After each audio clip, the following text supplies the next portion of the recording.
Now, The Hunt Palmer Show. Yes! I feel like I've been waiting for this my entire life. You're listening to The Hunt Palmer Show on 104.5 ESPN, Baton Rouge. Jolly good fun. Jolly good. Locking down the middle of the day. America's favorite daytime fun show. Live from the Mercedes-Benz of Baton Rouge studio. This is Hunt Palmer.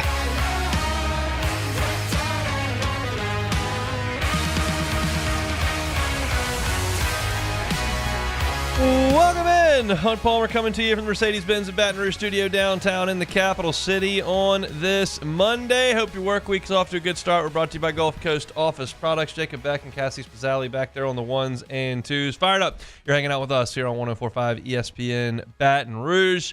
Jarrett Roser from the Bengal Tigers on 3 coming up in 15 minutes. He was down at the Manning Passing Academy over the weekend. Chatted with Garrett Nussmeier, Arch Manning, Kate Klubnik, I believe, as well. So we'll talk to Jarrett coming up in 15 minutes. I've got some statistics I want to kind of pour through with the baseball team that I talked about on the website earlier today. We'll chat with Dr. Jeremy Burnham from Ochsner about all things injury, including Daniel Dickinson's hamate bone and how tough that must have been for him to play through over the last month of the season. LSU got a cornerback commitment, got some Saints news to get to as well. All that coming up over the next 2 hours. Appreciate you being with us. Let's start the way we start every day, our Genesis opening drive. It's time for Hunt's Opening Drive, presented by Genesis of Baton Rouge. Got some transfer portal news from LSU today. Not a surprise, but one that you were thinking about here over the last week. Ashton Larson has entered the transfer portal. Kendall Rogers from D1 Baseball reported it. And again, just not a huge stunner here. Larson came in as a very highly thought of high school prospect out of Overland Park, Kansas. He was a freshman All-SEC player in 2024, started 40 games for LSU that season, and was a starter in the outfield come regional time as a true freshman on that team a couple of years ago. Then he went off into the summer to Cape Cod and was the Chatham Anglers' most outstanding player, hit better than 300, really did a great job swinging the bat on the Cape. And then you show up here for fall ball and into the spring, and he really, really struggled early this season when given some opportunities. Just a lot of offers and a lot of swings and misses for him. And over time, Derek Curiel, who was brilliant from start to finish, Chris Stanfield, Jake Brown, and Josh Pearson, and Ethan Fry just swallowed up the outfield at bats. And Ashton Larson was still counted on often as a pinch hitter from the left side against tough right-handed pitching. He had a huge swing of the bat against Alabama when LSU was down by 4 runs, and he hit a big 3-run homer coming off the bench in the first game of that series on a Thursday, but just was not a consistent starter on this team. Only played in 34 games, only had 39 at-bats on the season. And you look at next year's depth chart, and you look at what LSU brings back. Derek Curiel is going to be back. Jake Brown is going to be back. And now you look up and you say, well, maybe Chris Stanfield leaves, maybe he doesn't. Maybe Ethan Fry leaves, maybe he doesn't. But there just aren't a lot of opportunities in the outfield potentially for a player like Ashton Larson next year. So he's going to look elsewhere to play. And, there have been guys that have transferred out of LSU that I was like, that guy's just never going to help. Sometimes that happens. You recruit guys, you get a commitment as a sophomore or a junior. Maybe you get a transfer portal audition from a smaller school, and they come over going, this is just not going to work. Larson's not that. I think if you put Ashton Larson in LSU's lineup next year, you started him every game in left field and hit him in the 6 hole, Ashton Larson would probably hit 280 with 7 or 8 home runs. He is a good SEC level player. But at LSU, they just got a lot of good players. And there just aren't a ton of at-bats that you can be locked in for. So maybe he could have DH'd some next year. Maybe he could have played a little bit of left field if Jake Brown was playing right and Curiel moved over to center and Stanfield wasn't there. But that opportunity is not for sure. So Ashton Larson's going to look elsewhere. And I would assume that he's going to land at a power school. I don't know if maybe he goes back to Kansas where Dan Fitzgerald is the coach, go back home. I don't know if he wants to go play in the SEC and someone will offer him that kind of opportunity. We'll see. I did not ever hear a negative thing about Ashton Larson as a teammate. That had to be tough. You're a freshman All-SEC, and then you come into this year and you're on the bench. And when you're not on the bench, you're being asked to come in the 7th inning against a right-hander throwing 97 miles an hour and ask, hey, come in cold and get us a hit. Like, it was just a tough deal, but he was always involved in the celebrations. When he hit that big home run against Alabama, we had him for post-game, and he was great talking about, I'm not real concerned whether or not I start every day. I just want to help the team. And, that's just kind of the vibe this team had start to finish. Jake Brown was the same way. Josh Pearson was the same way. They called themselves the Goon Squad, coming off the bench to pinch hit. You had John Pearson in that mix from the right side of the plate. He was still a part of a championship team, and from the outside appeared to do so with a smile on his face and working hard every single day. I understand in what will be his draft year next year, wanting the opportunity to guarantee a little bit more playing time. And I think that's what you're looking at here. We'll see where he lands. I imagine it'll be somewhere that's pretty good. And I think he'll have a good year next year. I really do. It's not quite room in a crowded outfield for LSU. So that's the transfer portal news going out. Keep in mind, you have until tomorrow to get in the transfer portal, and then you can take as long as you need to pick the school you're going to, but you need to be in the portal by July 1, which is, of course, tomorrow. So Ashton Larson leaving LSU. I want to talk about a couple of names that are, one is not on the board anymore, and two that are on the board that I think LSU is connected to from a pitching perspective. Landon Mack was a really good freshman pitcher for Rutgers this past season. Right-hander, big spin rate on the breaking ball, mid-90s fastball, had good strikeout numbers, a good year at Rutgers as a freshman. He jumped in the portal. He was a guy that big-time schools wanted, and Tennessee ends up getting his services. I don't know if Mack ever made it to Baton Rouge for a visit or not. I'm not sure. They're pretty secretive about that kind of stuff. But the word is that LSU was in on Mack, and Tennessee wins out on that one. I think LSU is still in the market for some pitching. If you want to read my more in-depth thoughts on this, you can go to LouisianaSports.net. There's a mailbag piece up on the homepage right now that somebody asked about transfer portal in baseball, and I kind of went through my thought process. But I'll sum it up pretty succinctly here for a radio segment. I believe that LSU is still in the transfer portal. I believe there will be probably 3-4 more additions. Remember, you don't have to cut your roster down to its final form until Christmas, so you may be a little bit bloated in the fall. That can happen. We don't know what the draft is going to bring to the current roster or to the high school signing class, so there's no real way for me to track where they are in terms of the bodies that they have. There's too many variables. So I think that based on the composition of the team right now, what the signing class is likely to look like, and Jay Johnson saying on our airwaves, we're going to be selective with what we do in the transfer portal. I think maybe 2-3 more ads is reasonable. And to me, you're always looking for starting pitching. I can go around the horn right now and kind of lay you out what LSU's starting lineup is likely to look like. Some of the guys are going to be in there: Aaron Beatty, Brown, Milam, Stanfield if he comes back, Curiel, Fry if he comes back.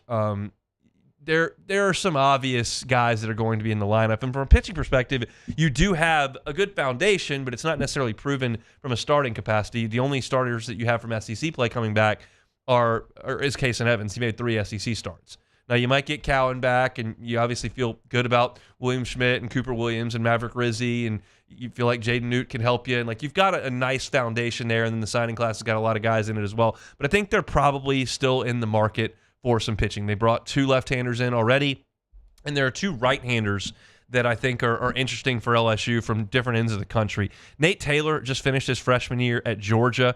He only threw 8 1/3 innings for the Bulldogs, but he had 14 strikeouts and an ERA of 1. He's a real big talent and a guy that Wes Johnson was developing there in Athens. He's in the portal. I think LSU makes a lot of sense for Nate Taylor from the right side. And the other one is a fascinating prospect that is a little bit of a project, but one that you might want to get involved with, and that's Joey Volchko from Stanford. Volchko's ERA this year is ugly. It was 6. He had a 6 ERA.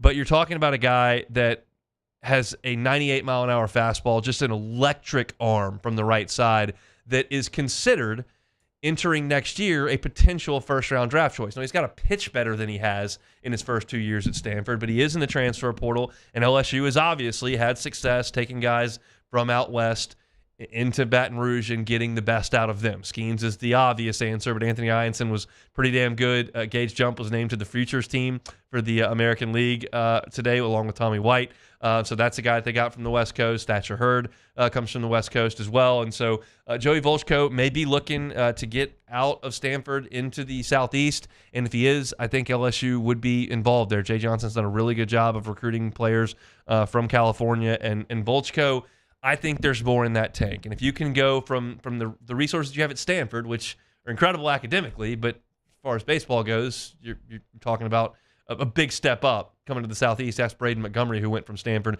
to Texas A&M and had a sensational final year before he became a first-round pick.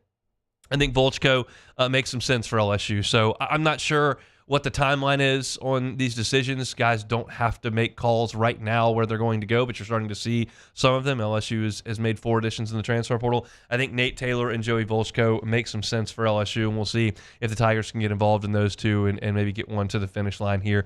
I think the time where LSU had fallen behind, and maybe that hurt LSU with Mack if they did not get him to a visit in Tennessee, was able to do that. I know that he did visit Knoxville. That kind of done now because you had this past weekend. Now guys certainly aren't in school and can fly and come visit, and Jay Johnson get on a plane as well and do some of those visits. So I think LSU is rocking and rolling now. There was a time 7 days ago where we were just reacting to a national championship and you didn't have time to get guys on campus. Now LSU has had that time, so I expect that LSU will find a way to add a few more players from the transfer portal here to the roster for 2026, and we'll see. We'll react to them as they come. You can read more about it at louisianasports.net. There are some statistics that I looked up from LSU baseball that a lot of you read over on louisianasports.net. I'm going to get into those coming up in 15 minutes at 1:30. When we come back, Manning Passing Academy over the weekend down in Thibodaux. Jarrett Roser was there. He also has had a conversation with Lamar Brown, whose decision date is coming up within the next 2 weeks. So we'll talk some recruiting, some Manning Passing Academy, some Garrett Nussmeier with Jarrett Roser from On 3 when we come back on the Hunt Palmer Show. The Hunt Palmer Show. Genesis of Baton Rouge. GenesisofBatonRouge.com is that website. Every car that's on the lot is online at GenesisofBatonRouge.com. When I say Genesis, you should think luxury vehicle. But when I say luxury vehicle, you shouldn't immediately go, well, I can't afford that. It's a luxury brand at a reasonable price. That's Genesis' model. And you're going to be so impressed from that experience from start to finish. You set foot on the lot. It's clean. It's comfortable. The facility's first class. The people that you work with, their brand ambassadors, are exceptional. They're helpful. They're going to treat you like a guest and not a customer. You get behind the wheel, you'll sense the difference. You can do that test drive at the lot, Airline at Piku. They can come to you at your business or at your home. Try to make it as easy as they possibly can over at Genesis of Baton Rouge. Check out that inventory at GenesisofBatonRouge.com. GenesisofBatonRouge.com. There it is, the extra mile. On the border of expected and extraordinary for those willing to go further. Like vans customized for work or play. With safety and tech to keep you connected. Supported by a 5-star sales, service, and finance team. And backed by the 1-star you know. So go the extra mile. It's never crowded because so few have what it takes to go there. Mercedes-Benz Vans.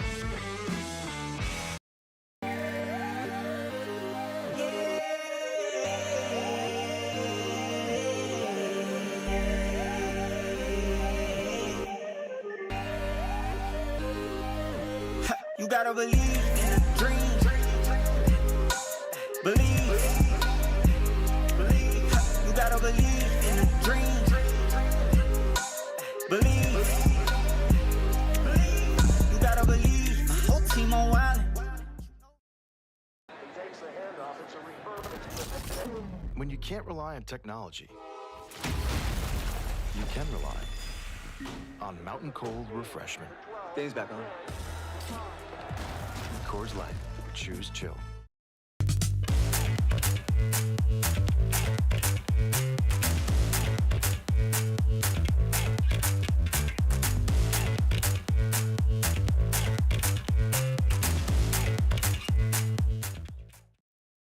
ED, low T, or simply seeking to optimize your health and performance? Goodwood Men's Sexual Wellness offers a range of discreet services to address your specific needs. We empower men to reclaim their health and confidence. Visit yourgoodwood.com. At Luba Workers' Comp, our journey began over 30 years ago with a simple belief. our clients come first. At Luva, our business has always been focused on people, not policies. Through every success and challenge, we've continued to grow because we've stayed true to our values, committed to providing you with genuine dependability. Because your well-being is more than a priority. It's our purpose.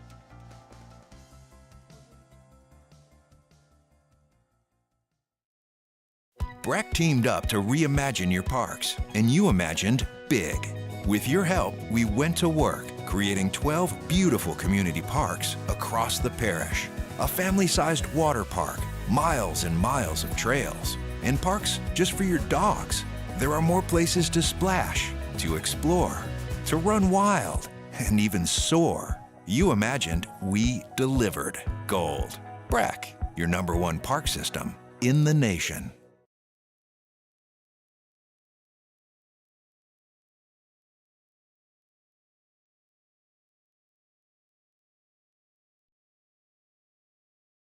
You're listening to The Hunt Palmer Show, brought to you by Gulf Coast Office Products.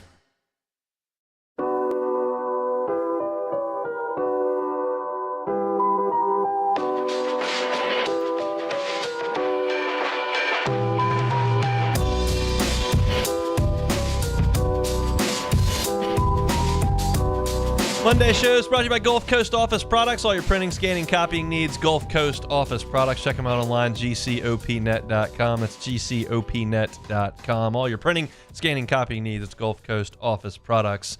Football World descended on where else? Thibodeau over the weekend for the Manning Passing Academy. Jarrett Rosa was there covering 4-on-3, part of the team over there at the Bengal Tiger. He gives us a little bit of time on the Jim's Firearms Hotline. Jarrett, thanks for that time. How are you? Yeah, Hunt, I'm doing well, man. Appreciate you having me on. How you doing? I'm well. Let's chat some football. Give me a sense of the media presence down in Thibodeau. Obviously, Peyton and Eli and Archie have been doing this a long time, but now Arch is kind of like the headliner. What was it like down there? Yeah, it's crazy every year, and this is the 29th annual Manning Passing Academy. Just crazy to see Thibodeau become such a focal point for the entire football world, where you have, I mean, I don't know the number of the high school prospects out there, but it is extensive, the amount of fields and portion of that campus that they take up, and then the amount of top college quarterbacks who are in a lot of cases now NFL prospects like Arch and Garrett Nussmeier, Lenore Sellers, Cade Klubnik, and on down the list that are all out there.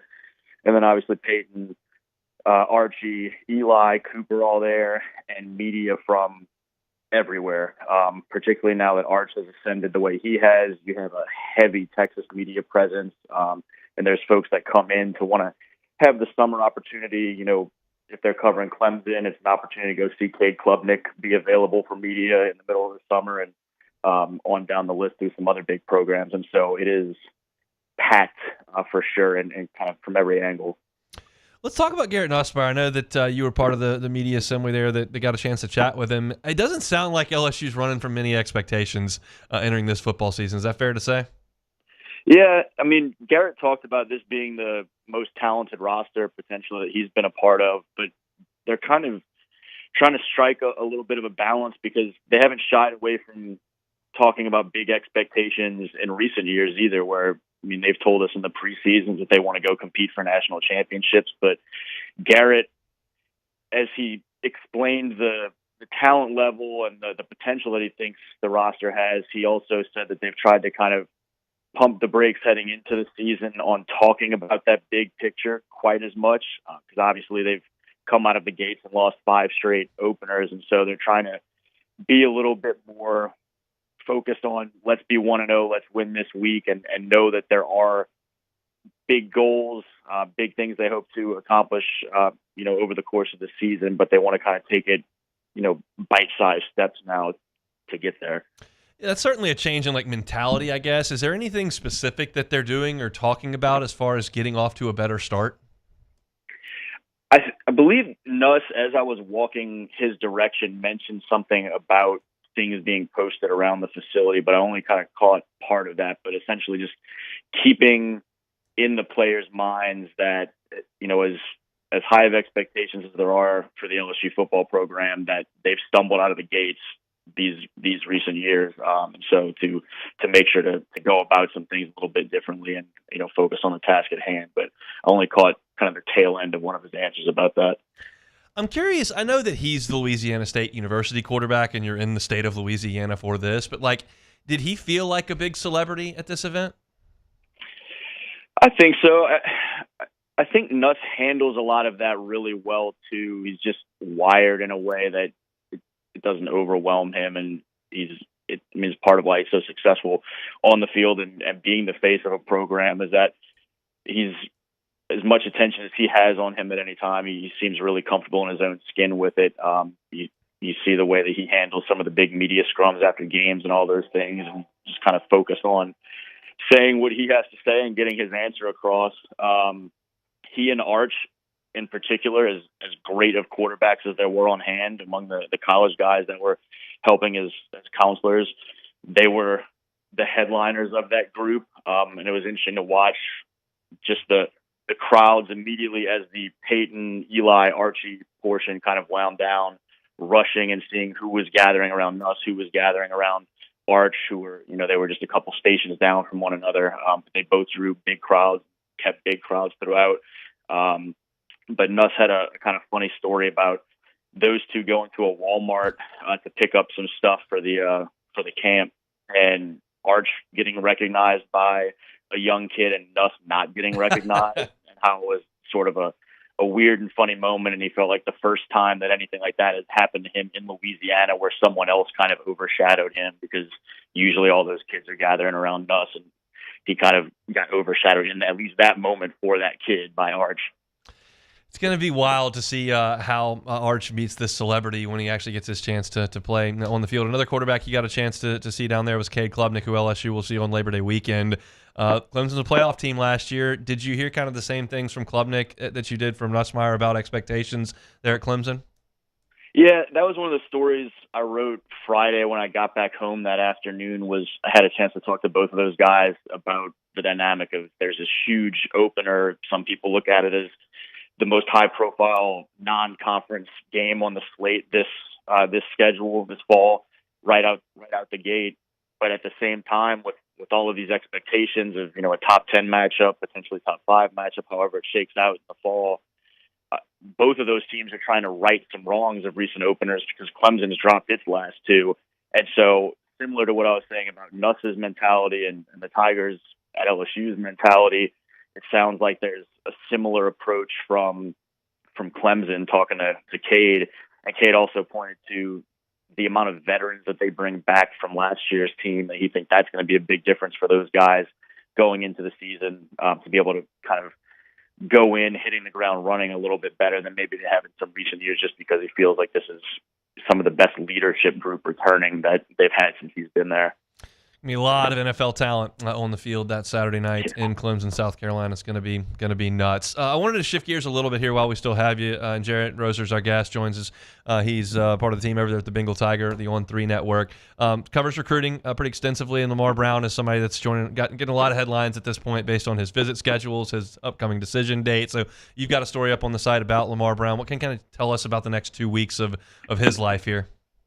Yeah, he's scheduled to make his commitment announcement on July 10th. Was originally looking at the 4th of July, but pushed it back a couple months ago, I guess, changing the timeline for himself. But he's wrapped up all of his official visits and is kind of in deliberation mode. When we talked on Wednesday, he said, it could be this weekend that he woke up and just kind of knew he wanted some time to talk with his family and figure it out. But the sense around Lamar has been for a while that LSU and Texas A&M in particular are in quite a slugfest, and that, different days, it seems like he may lean a little bit more one way or a little bit more the other on the next day. And so I think there are a lot of folks, not only in both fan bases, but on both staffs, who are kind of waiting with a little bit of bated breath, waiting to hear some clarity to the situation, because I know he's got some great opportunities at both, some great relationships at both. His final OV was to LSU, which, obviously a week and a half ago or whatever it was, there was some uncertainty. Was he going to make it there for that weekend or not? He He went, said he was really happy he did. They gave him a great sense that could be a good fit, a good home for him. And he heard quite a bit from the staff, as well as, guys like Keelan Moses that signed in 25 or fellow commits like Richard Anderson. 26 prospects who are now committed in Richard Anderson. And so I think what I've been told for a while with Lamar from both sides is if someone's overly confident that it's LSU, they're probably wrong, because there's no reason to be overly confident one way or the other. If someone's overly confident that it's A&M, they're probably wrong right now, because it's just too soon to know definitively. But it's been an interesting recruiting process, to say the least. He's got one hell of a spotlight on everything that he does, and it's been interesting for him to navigate a little bit at times too, where I think he's kind of ready to be done with it. Any sense of what the lure is from Texas A&M? I mean, obviously there are some obvious things, but has he spoken about anything that specifically stands out about Texas A&M? Yeah, I think there was a stretch where he really felt like they did a much better job prioritizing him in a lot of ways, and I think it's gone a little bit under the radar. It certainly was under the radar at one point, just sort of the rapport that he had with several members of that staff, and the amount of trips that he was taking out there. And, we're not talking about OVs, obviously, where it's the bill is footed or whatnot. We're talking about him picking up and deciding he's heading out there on a given weekend. And, I think he's been to Texas A&M probably 10 times during the school year or something along those lines. It's a place that he's felt really comfortable. In terms of an environment and a fit in that regard, he seems really comfortable there, but also the relationships that are there. And there was a point where for him, and I think we've heard some other prospects say this at times, where, they maybe want to get out of state a little bit. They see an opportunity to experience something different, but also they have a little bit of a chip on their shoulder at times if they feel like there's an assumption that they're just going to go to LSU because they're a Baton Rouge kid, and some kids don't necessarily like that as much. And I think for Lamar, there was a stretch where he felt way more of a push, whether it be, the A&M staff, A&M fan base, and, as opposed to an assumption from people here that maybe he would end up at LSU. I think LSU's done a great job making up a lot of ground there. I think, he's stated at points that LSU had kind of become his favorite, but it continues to be really back and forth between the two. We'll just stay tuned. July 10th is that commitment day. You can read all about it over there at the Bengal Tiger, part of the On3 network, where Jarrett and his team do an awesome job. Jarrett, thanks for the time, man. Yeah, anytime, hon. Appreciate you. Appreciate you. That is Jarrett Roser from On3. I just, it's such a different feeling to me, the fan. Like, I'm not even talking about as a sports talk show host, just as a fan of LSU football. Whenever LSU would lose an in-state player to Alabama, I'd be like, that sucks, but I get it. They win the national championship every 2 years. You're gonna lose somebody to Texas A&M. It just kind of makes me scratch my head a little bit. It's like, really? That's the pick? Interesting. Look, great school. I just not one I'm in a hurry to go enroll at. But that's to each his own, as they say. I think it's awesome when kids from Houston pick LSU over Texas A&M. So just a lot of bias, a lot of purple and gold glasses in that. But we'll see what Lamar Brown decides to do. Just feels like the air around it has some Aggie maroon to it, but we'll see. There's a lot of time to go before you sign on the dotted line on National Signing Day in December. I know that LSU would love to get Lamar Brown in the class.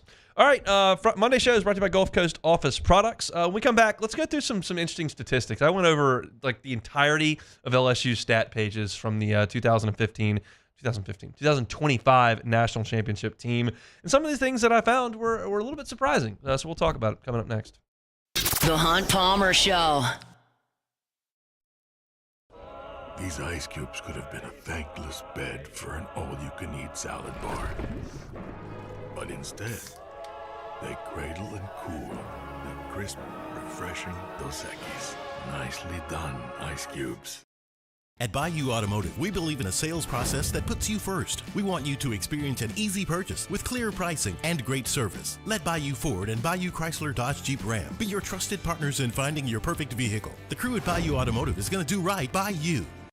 Gulf Coast Office Products is a nationally recognized Savin office equipment dealer based right here in Louisiana. Over 100 employees strong, Gulf Coast has the boots on the ground to support all vertical markets, from education, engineering, legal, and finance. With the latest in office technology, from desktop to production segment units, Gulf Coast and Savin have the perfect fit for you.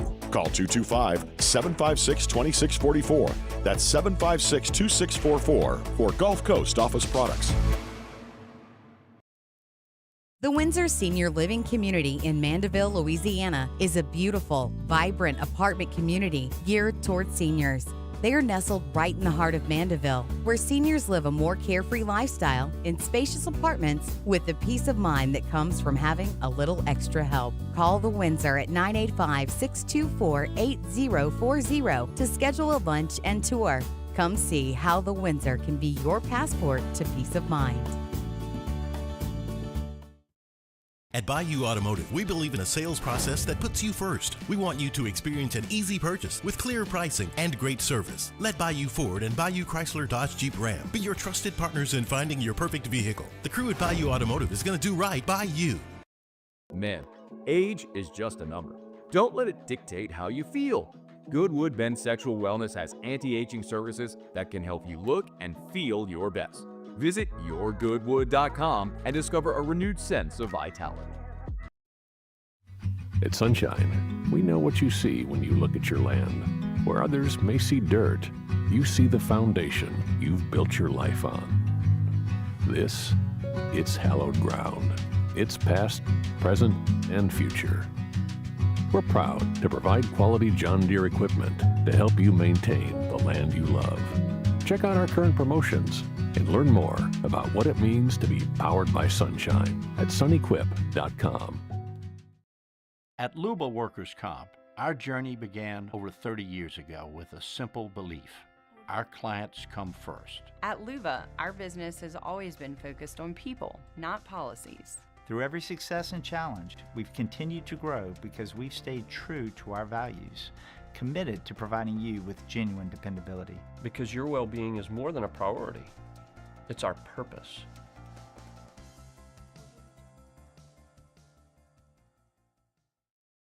At Auctioner, we know healing is a team sport. That's why we've partnered with world-renowned orthopedic surgeon Dr. James Andrews to create the Auctioner Andrews Orthopedics and Sports Medicine Institute. Whether you're a professional athlete or a weekend warrior, our team of specialists are dedicated to getting you back in the game. So whatever your reasons are for reaching your personal best, we've only got one: you. Auctioner Andrews Institute. Long live you. When it comes to choosing energy for your family and your home, make the smart choice with natural gas. You can count on efficient and affordable natural gas to keep you comfortable and reduce your environmental impact to help protect our planet. Together, we're fueling our energy future. Atmos Energy.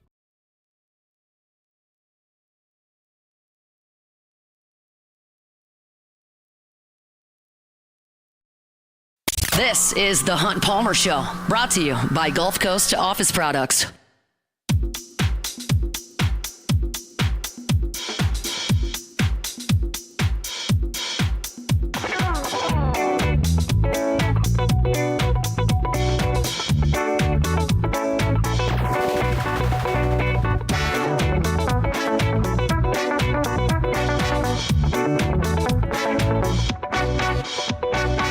Let's look at some stats. I put this piece up on LouisianaSports.net on Sunday morning. It was Sunday morning. Statistically speaking, just to look at some numbers that I thought were interesting from the stat sheet from LSU baseball. Let me throw some of these at you here. Would it surprise you?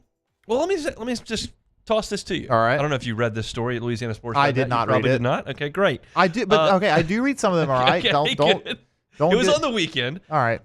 Who the most 3-hit games by an LSU Tiger this year was 11. Who do you think that was? Most 3-hit games. Ooh.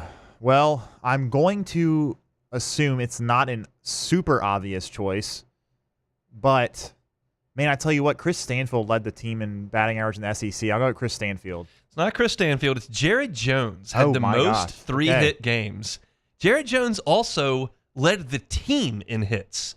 He had 90 hits to Derek Curiel's 89. Okay. I'm guessing a lot of fans would have gotten that one wrong. Yes. As we talked about last week with the discourse over Jarrett Jones. You mentioned Chris Stanfield. He was next up on this list here. He did lead the team in SEC batting average at .325. How about this? He had 15 doubles on the season. Yeah. 14 of them came in SEC play. Yeah, I remember. I remember whenever the SEC, it was a couple of series into the SEC season, and I was saying, man, Chris Stanfield's hitting ninth. He's got like more. He hit like 4 doubles last weekend. Like, what's going on? He just pulls doubles down the left field line. That's he doesn't hit the ball the opposite way very often, but he just yanks doubles down in the left field corner. Jake Brown only started 16 SEC games. And so to put that in perspective, what that does to your at-bat total, Derek Curiel, who often led off for LSU in SEC play, had 50 more SEC at-bats than Brown. And Brown still hit 6 SEC home runs, which was 1 short of the team lead, Jarrett Jones, who obviously played in every SEC game. He had 7. Jake Brown basically got half the SEC at-bats and hit 6 home runs. That's telling. So interesting stuff there. This one stunned me. Not like, it stunned me for a different reason than just the cold hard numbers, but Stephen Milam hit .211 in SEC play. What stunned me a little bit is that is 25 points lower than Michael Braswell hit in the SEC. Milam hit 25 points lower than Braswell in SEC play. That's hard to believe. It is. Considering what we just watched for the last month. But it was just almost the same thing that happened last year with Milam, where he just didn't. He was pretty average. Then when we got to the postseason, he just lit up. He had 6 multi-hit games out of the 30 SEC games. He did it 6 times. He had 6 multi-hit games in the NCAA tournament, which was 11 games. Whatever. Make that what you will. I thought this was just an interesting little note. Daniel Dickinson hit in every spot in the order except the 9-hole. We found out that he was being moved down pretty slowly in the order because of the hamate bone in the postseason. Jay Johnson didn't want to just, he's got a broken hamate bone. He did that on Friday. On Saturday, we'll go throw him in the 8-hole. Like, he just kind of bumped him back. And because of that, he dumped all the way down into the 8th spot there at the end. Defensively, we know LSU was elite all year. They made multiple errors just 9 times in 68 games. By contrast, they played error-free baseball 35 times in 68 games. That's more than half the games on the schedule. LSU played error-free, and they only made multiple errors in 9 games. I think that's one thing that maybe we didn't talk about quite enough. LSU was an elite defensive team this year. The infield defense was exceptional. We know Braswell was great. Milam was awesome. Dickinson was fantastic too. Jarrett Jones played well on the infield for most of the season. He made, of course, the one costly error there that felt like it was going to hurt him against Arkansas in the double play that he didn't catch. But he also made 2 really good defensive plays in that game as well. And in the outfield, Curiel was a go-getter, and Stanfield was running down everything as well. Stanfield had one bad day in College Station where he slipped once. He lost one in the lights, and that was a bad day. But other than that, LSU was awesome really all year. The first inning statistic got really, really heavily skewed in LSU's favor with some midweek games early in the season. They were just pounding teams in the first inning, and when the dust settled on the season, LSU outscored opponents 90-25 in the first inning. That was the largest disparity in any inning. I thought this was a telling stat about this LSU team and their makeup and the coaching, and I think the bullpen as well. LSU was 9-3 in 1-run games. You've got to win close games. LSU won 9 of their 12 one-run games here. And then strikeouts. Huge deal. This is a feather in Nate Yeske's cap here.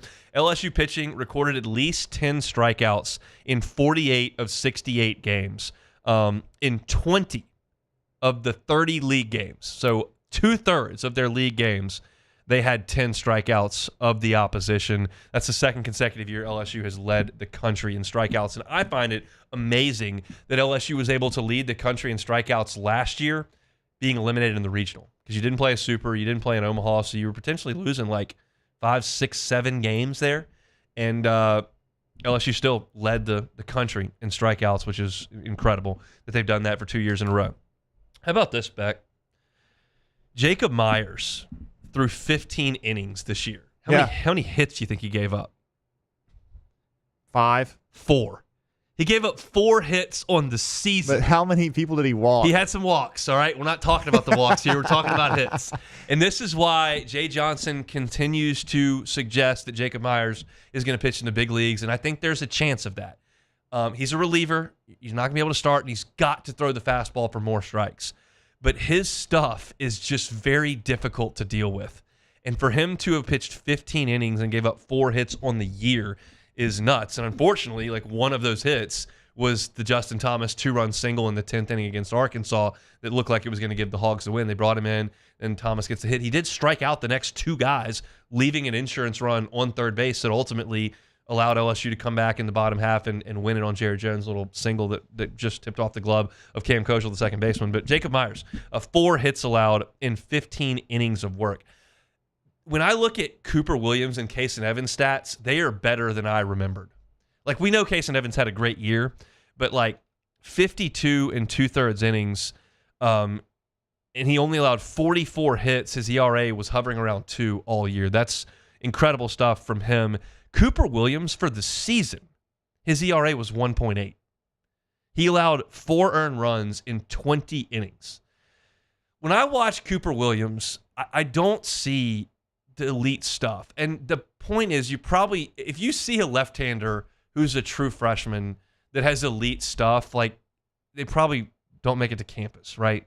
If you just look the part at 18 years old as a left-handed pitcher, like, somebody's going to get you in the draft. Like Robbie Snelling, who was in LSU signing class last year that didn't make it, Cam Caminetti that didn't make it from that class. Like, those guys are, you just notice those guys at the high school level. And Cooper Williams doesn't look like that, but his numbers were great. To post a season-long ERA of 1.8, and I think one of the things that stands out about Williams is he just throws a lot of strikes, just throws it over the plate a lot. And if you do that, you just throw it over the plate, you've got a real good chance at the college level. LSU, when Cade Anderson and Anthony Ianson started, 31-6. That's pretty salty there. What's that win percentage? 31 out of 37. Let's just tap that into the old calculator. LSU played 840 baseball when Cade Anderson and Anthony Ianson were on the mound. That's a good recipe to go win a national championship when you got 2 guys that just don't lose very often. 31-6 when those two. LSU staff only allowed 7.3 hits per 9 innings. That was the 3rd best in the SEC. And then I think this is really, really telling for LSU as well, with how well they pitched in the clutch, how good the bullpen delivered, namely Cowan and Evans when they were called upon. LSU, when leading after 6, 45-2. 45-2 after 6 innings. You're turning games into 6-inning games to win 45 out of 47 when you lead. 40-1 leading after 7, 39-1 leading after 8. That's great stuff. LSU was 12-1 in the midweek, I looked up, and for Jay Johnson's 4 seasons, LSU is now 46-7 in the midweek. So that's really good work. You consider 46-7 is 53 games. That's almost a 56-game regular season. And you're talking about going 46-7 in the midweek without using your aces. Now, you're facing lower-level competition. We get it, but you're not stubbing your toe. And that's incredible stuff that Jay Johnson's done. We know the conference record has been really good outside of just that one block 2 years ago to start the season. That 15-game is a blemish, but it's the rest of the conference run has been really, really good for LSU. And that's something we pay attention to, maybe not the midweek as much, but to go 12-1 this year and 46-7 over the last 4 years is really, really good in midweek action. So I found that to be an interesting stat dump there. Put it up at the website, LouisianaSports.net. I know a lot of y'all read it. I certainly appreciate that. Today's story that came up is it's a mailbag, so took your questions via Twitter. Some were about transfer portal edition, some were about football and the offensive line, some were about Jay Johnson getting a raise, some were about LSU and NIL. It's kind of a grab bag of topics, as you would expect from the mailbag. If you want to read some of my answers on that, go check it out at LouisianaSports.net for free. All right, chugging right along here. Monday edition brought to you by Gulf Coast Office Products. All your printing, scanning, copying needs. Shout out to Trey Beal and the team over at Gulf Coast Office Products. They've got plenty of resources to best assist you, and you get a great relationship from their small company feel, even though it's expansive company. It's just the way they handle their business. Their customer service is second to none over at Gulf Coast Office Products. All your printing, scanning, copying needs, no matter what vertical market you are in, they've got clients who do the same thing. They know the needs, and it can affect your bottom line. If you don't have the right equipment, they're on site. They handle ours here at Guarantee Media. They can handle yours as well. It's Gulf Coast Office Products. Check them out online, gcopnet.com. We'll come back with Dr. Jeremy Burnham from Ochsner talking about Daniel Dickinson when we come back. The Hunt Palmer Show. At Ochsner, we know healing is a team sport.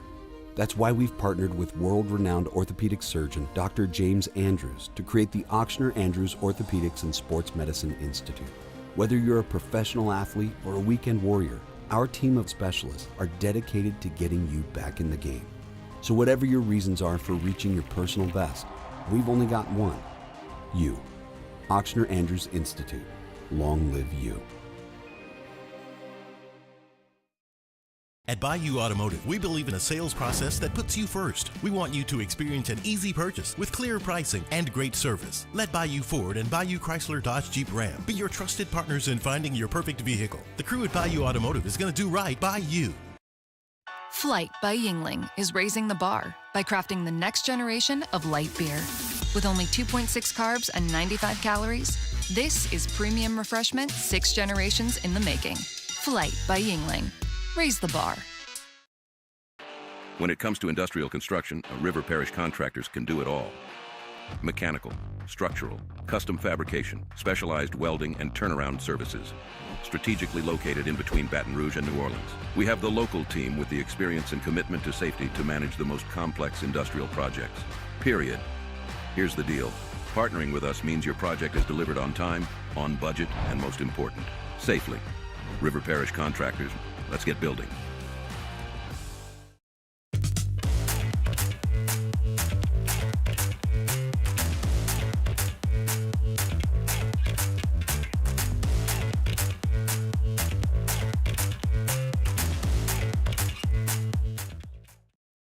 Baton Rouge is home for real rock. It's Eagle 98.1. Foo Fighters. Led Zeppelin. AC/DC, Pearl Jam, and the flagship home for LSU sports. Take us anywhere with the Eagle 98.1 app. Eagle 98.1 is the rock station. Gulf Coast Office Products is a nationally recognized Savin office equipment dealer based right here in Louisiana. Over 100 employees strong, Gulf Coast has the boots on the ground to support all vertical markets, from education, engineering, legal, and finance. With the latest in office technology, from desktop to production segment units, Gulf Coast and Savin have the perfect fit for you. Call 225-756-2644. That's 756-2644 for Gulf Coast Office Products. These are the luckiest ice cubes in the world. They could have been a thankless bed for an all-you-can-eat salad bar. But instead, they've been called upon to cradle and cool a crisp, refreshing Dos Equis. Looks like the lucky just got luckier. Dos Equis. ED, low T, or simply seeking to optimize your health and performance? Goodwood Men's Sexual Wellness offers a range of discreet services to address your specific needs. We empower men to reclaim their health and confidence. Visit yourgoodwood.com. At Luba, our business has always been focused on people, not policies. We've continued to grow because we've stayed true to our values, committed to providing you with genuine dependability. Because your well-being is more than a priority, it's our purpose.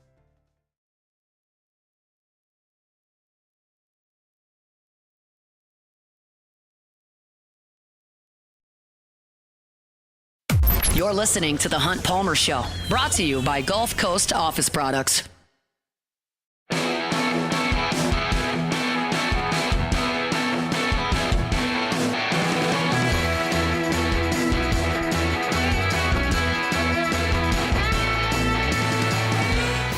Wrapping up hour number one here on a Monday. It's time for Sports Health, presented by Ochsner Andrews Orthopedics and Sports Medicine Institute. Bring back Dr. Jeremy Burnham, Medical Director of Sports Medicine and Section Head of Orthopedic Surgery over at Ochsner. Joins us on the Jim's Fire and Sideline. Dr. Burnham, how are you? I'm doing great, Hunt. Thanks for having me. It is our pleasure. I want to talk Achilles because that's the news nationally with injuries. But locally, we found out after the season was over that LSU's Daniel Dickinson played the last month with a broken hamate bone. That's now the second most famous hamate break in LSU history. Warren Morris recovering from his probably trumps it. But what can you tell us about what that must have been like for Dickinson over the last month?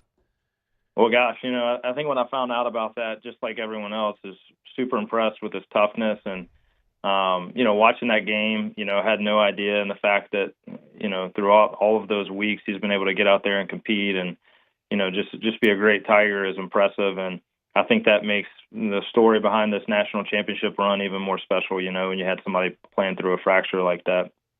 Is it one of those deals where it's just not going to get any worse? So if you can handle it, just go ahead and go? Yeah, this is an injury that really happens batting most of the time. And, so for a right-handed hitter, it's usually your left hand, your hand that's touching the knob of the bat. Yeah. And if you think about as you're swinging through and making that contact and your hand is kind of rolling over that knob, that's rolling over that part of the hand where the hamate is. And so if you look at people's batting gloves and things like that, oftentimes you can see a lot of wear and tear in that spot. And sometimes it's a stress injury that just, that repetitive stress over and over just breaks it. Sometimes it's something traumatic, but either way, it's a very painful thing. Most of the time, the treatment for it is to go in there and take that bone out. Sometimes you can go in there and fix it, but most of the time you're doing a surgery to excise that piece of bone. But then you're usually out about 6 weeks if you have surgery for that. So obviously, from a timeline standpoint, I think he probably looked at that and talked to his team and said, "Okay, I'm gonna push through that." So for several weeks after that, push through with a very painful injury and continue to get out there and contribute to the team is really impressive. It certainly was. I saw an article from the Associated Press up in Indianapolis talking about Achilles injuries in the NBA. Kevin Durant was famous, and Tyrese Halliburton obviously in Game 7. Is that something that y'all have looked into, and what have you kind of learned about that? Yeah, I think that there are a lot of things that go into these Achilles injuries. One of the things that you're seeing with Achilles injuries in the NBA especially is that this used to be something that you saw in people in their 30s and their 40s.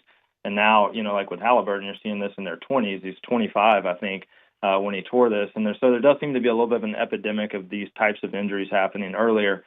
There's probably a lot of things that go into that. I mean, there's certain antibiotics that are known to be associated with tendon ruptures. Probably, the types of ways that we're training and things like that may be contributing to it. But we really think that just like many of the other injuries that we're treating, it may be also because people are specializing earlier. And when you play one sport 12 months year-round, that just creates very unique stresses on your body's tissues that if you're rotating through different sports, you're going to stress your Achilles during one season, and then maybe you're going to change that up for a different type of sport.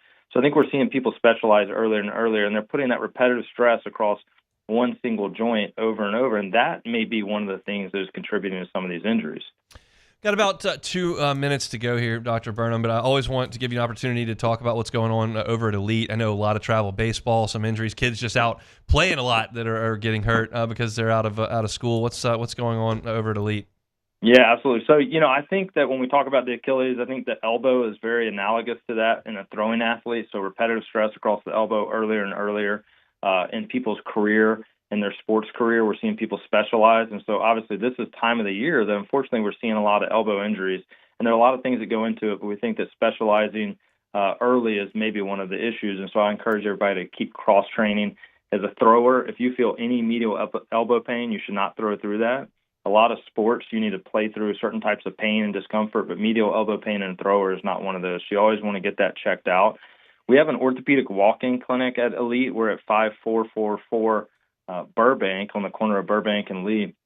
And you can come 7 days a week, and you don't have to have an appointment. You can come in and get an x-ray. We do extended hours on Thursdays and Friday evenings, so it's open till 10 and 11 o'clock. And then on Saturdays and Sundays, we're open during the day as well. And so we're just trying to make it easy. If you want to get it checked out, maybe you've been having that pain and it's too inconvenient, you can't make an appointment. But, we want to make that something that's a little bit more seamless for you to come get appropriate care. Go check them out over there at Elite on Burbank. Walk-ins are obviously welcome 7 days a week. Dr. Burnham, we appreciate some time. Have a great week. Great talking to you. Thanks, son. Dr. Jeremy Burnham from over at Ochsner. At Ochsner Andrews Orthopedic and Sports Medicine Institute, we know that sports injuries can be unpredictable, but one situation you can protect yourself from is heat illness. Some key signs to look out for include excessive sweating, dry mouth, dizziness, fast heart rate, or a change in mental status. Feel any of these symptoms, stop physical activity immediately, find a place to cool off, and replenish fluids. To learn more about sports injury prevention and treatment, visit ochsner.org/BRortho. Appreciate Dr. Burnham for a little bit of time. That Danny Dickinson story, I did not see that coming, and I completely missed. I asked Cauble about this last week. I just didn't see the brace on his hand. Maybe when we went to practice, when they practiced at, and I never know how to say this to adequately describe it, but at Omaha's practice field, like the college, the Omaha Mavericks that LSU played against, and we went to practice. I don't remember seeing Dickinson having anything on his hand. I never remember seeing it, and maybe I'm just not paying attention closely enough. I certainly wasn't filming anything, but that's just an incredible display of toughness. It had to be so disappointing for him when he found out after that 2-home-run game and Friday the regional that, hey, your hand's broken. Because if I hear that, I'm thinking, well, then I can't play. But he obviously went out there and played, and to have it, I guess it was on his left hand, as Dr. Burnham mentioned there, the lead hand when you're in, and it's the hand obviously that you field with, and Dickinson was there to field the last ground ball and toss it to Stephen Milam for the 4-6-3 double play, which, by the way, I've watched that highlight a bajillion times, as most of you have, to win the national championship. Very, very cool ending play. Like, you like to strike out. So LSU's had some walk-offs, 2 of them, that's really, really cool. The double play is just a really good aesthetic, and they turned it so smoothly. Love that. Love that Dickinson was able to play through all that. So we appreciate Dr. Burnham for a little bit of time here on this Monday. When we come back, got plenty to talk about here in hour number 2. We'll pause for SportsCenter. LSU got a cornerback commitment over the weekend. I'll tell you about it and what that cornerback room looks like. Hope your work week's off to a good start. See you for second hour next. The Hunt Palmer Show. Highland Insurance Group, HighlandIG.com is that website. If you're a business owner, if you're a CFO, a risk manager, and you're in charge of the insurance program, and you feel like you pay a lot for your insurance, have you tried a captive? Have you looked into that? Has your broker approached you to see if you are a fit for a captive? It could be a complete game changer as far as your risk management and your bottom line go. And you've got to qualify for it, and you've got to work with a broker who knows how to get you in. And the Highland Insurance Group can do it. Jonathan Carbo and his team work with captives every day. And they can take you and see if your business is a fit for that captive. It's a way of essentially self-insuring yourself amongst a group. And if your risk management is good and your loss history is good and you fit, it can be completely a game changer as far as your insurance expenses go. Check them out here in Baton Rouge or online at HighlandIG.com. It's the Highland Insurance Group. You can find them online at HighlandIG.com. There it is, the extra mile, on the border of expected and extraordinary for those willing to go further, like vans customized for work or play, with safety and tech to keep you connected, supported by a 5-star sales, service, and finance team, and backed by the 1-star you know. So go the extra mile. It's never crowded, because so few have what it takes to go there. Mercedes-Benz Vans. At Sunshine, we know what you see when you look at your land. Where others may see dirt, you see the foundation you've built your life on. This, it's hallowed ground. It's past, present, and future. We're proud to provide quality John Deere equipment to help you maintain the land you love. Check out our current promotions and learn more about what it means to be powered by sunshine at sunequip.com. At Luba Workers' Comp, our journey began over 30 years ago with a simple belief: our clients come first. At Luba, our business has always been focused on people, not policies. Through every success and challenge, we've continued to grow because we've stayed true to our values, committed to providing you with genuine dependability. Because your well-being is more than a priority. It's our purpose.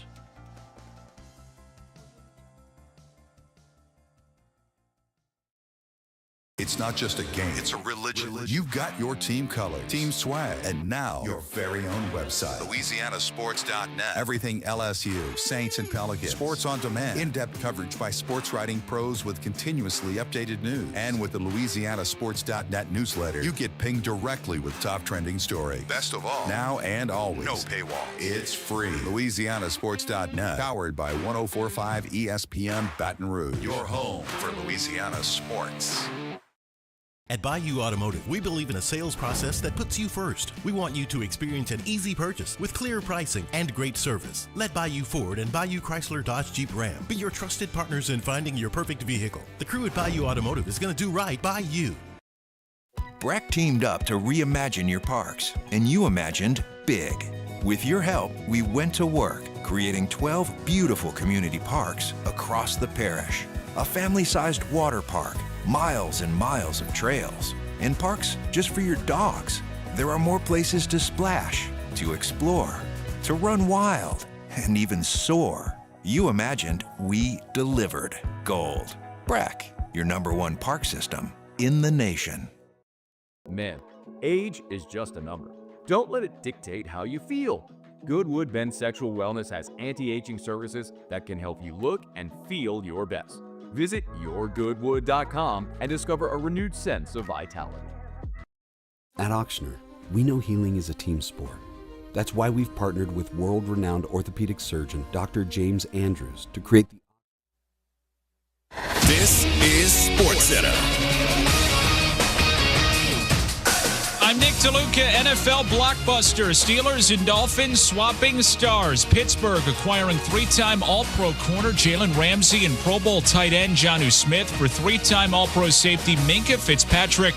And a late-round pick swap. Only 2 defensive backs have been named All-Pros at least 3 times in the last 8 years. Ramsey and Fitzpatrick in a trade today. Ramsey gets a contract bump up to $26.6 million. Smith signing a 1-year, $12 million extension.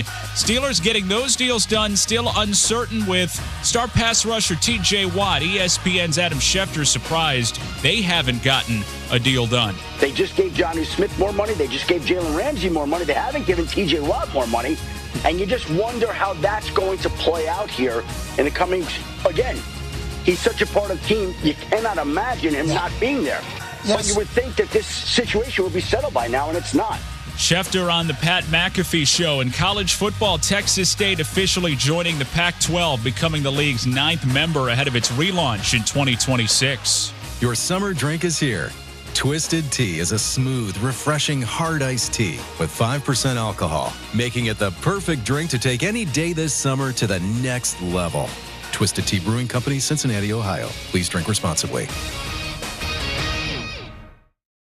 Now, the Hunt Palmer Show. Yes! I feel like I've been waiting for this my entire life. You're listening to the Hunt Palmer Show on 104.5 ESPN Baton Rouge. Jolly good fun. Jolly good. Locking down the middle of the day. America's favorite daytime fun show. Live from the Mercedes-Benz of Baton Rouge studio. This is Hunt Palmer.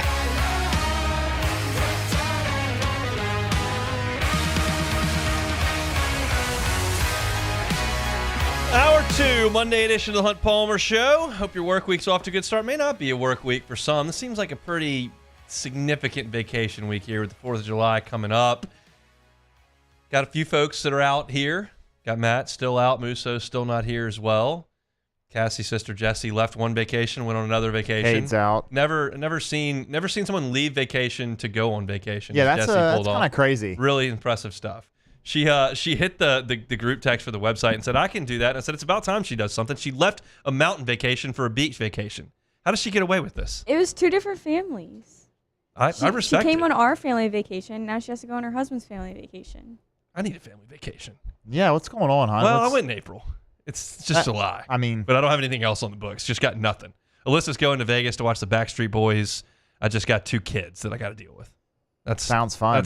That's my vacation I don't have anything else planned. I'm doing a bad job at summer vacation. You are. Now I was gone for 12 days in Omaha. You were. And that it kind of feels like vacation, but there was also like a lot of work. Like I had to write 3 or 4 stories a day and go to those games and do the radio shows and do the radio hits. It's a job that I don't ever pretend that it's as it's manual labor that I'm doing out here. It's watching sports and talking about them, and I love to do it. But there were a lot of responsibilities, if we don't want to call it actual like work. But yeah, I gotta do a better job on vacation. Really do. Alyssa and I are looking at doing something fun next year. We're gonna see what we can figure out. But as of now, I'm just gonna sit here and work. But most of you, hopefully, aren't doing a lot of work this week. If you are, we're getting your work week off to a good start. We appreciate you.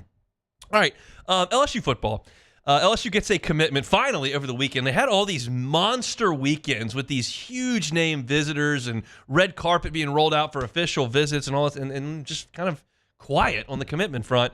Desiree Nellis changes that over the weekend. 6'2" athlete from Winsboro, goes to Franklin Parish High School, and he pledges to the Tigers. Now, if you look at Des Ellis in terms of his like positional ranking, he's not going to jump off the page. He's a 3-star recruit by On3.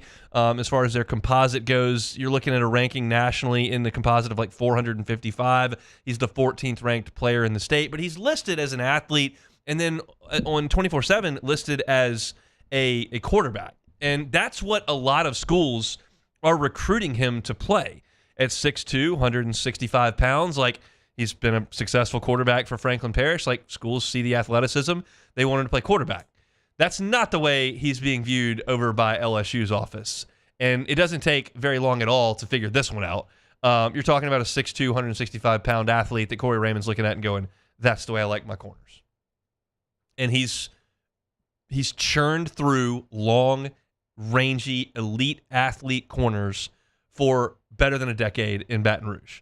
And just look at the guys that he's brought into this program over the last couple of years. DJ Pickett, now he's a unicorn. He's 6'4". And like DJ Pickett is all of 6'4". You go out to practice. We'll be out there in a month's time at practice. And he'll be out there running with the corners. And he's 2 or 3 inches taller than all of them. Now, that's rare. You don't have a lot of 6'4" corners, but Pickett does fit that mold.